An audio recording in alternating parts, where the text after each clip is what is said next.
Namaste. Delighted you've chosen to join us for our 40-day challenge 2025. This short video will guide you through our level 3 pose, Eka Pada Koundinyasana I, pose dedicated to the sage Koundinya. You can think of it sort of as a revolved triangle on its side and an arm balance form. So with that in mind, we will want to pay attention to the placement of the hands as they'll serve as our foundation. Hands will be shoulder width apart, pointer fingers either parallel to one another or subtly angled wide. Every other finger fans as far away from the pointer finger as it can, so your foundation is as big as it can be. Now we want the pointer fingers either parallel or angled wide so that when the elbows bend, they bend into the body rather than winging out to the sides.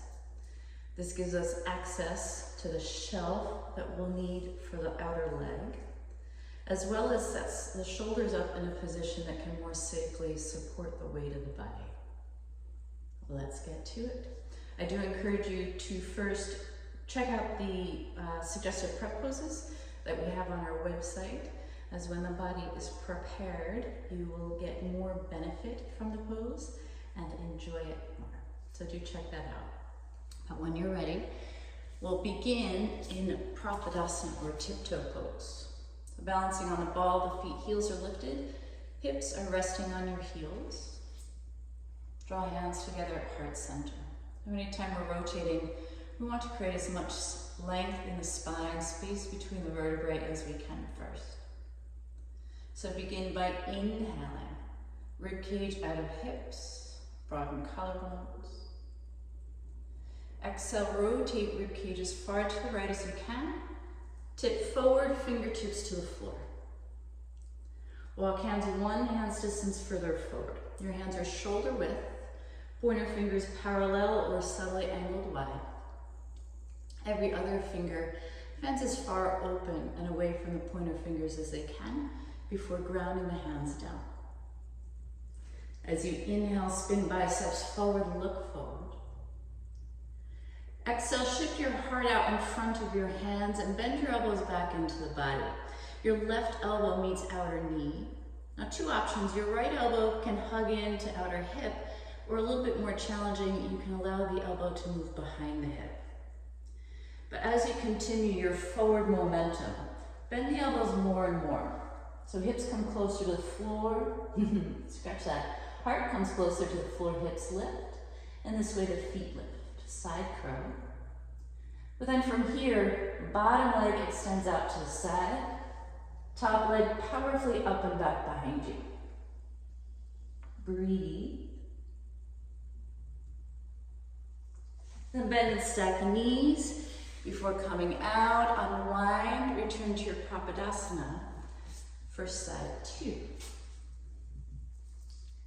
Inhale, space between vertebrae with the crossed collarbones. Exhale, deep rotation to the left. Tip hips and torso forward, fingertips to the earth.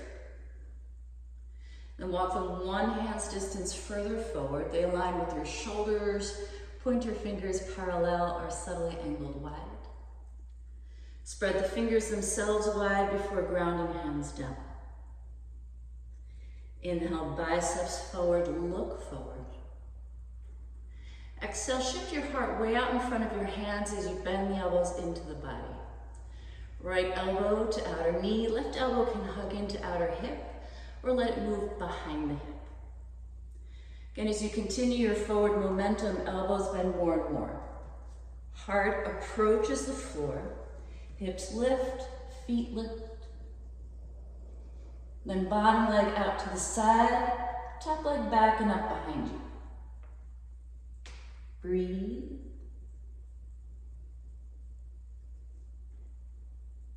Then bend and stack the legs before coming out, unwind. Return to your Prapadasana. And set shins to the floor, top of feet to the floor. Pause for a moment, hands on thighs, palms up, gaze down.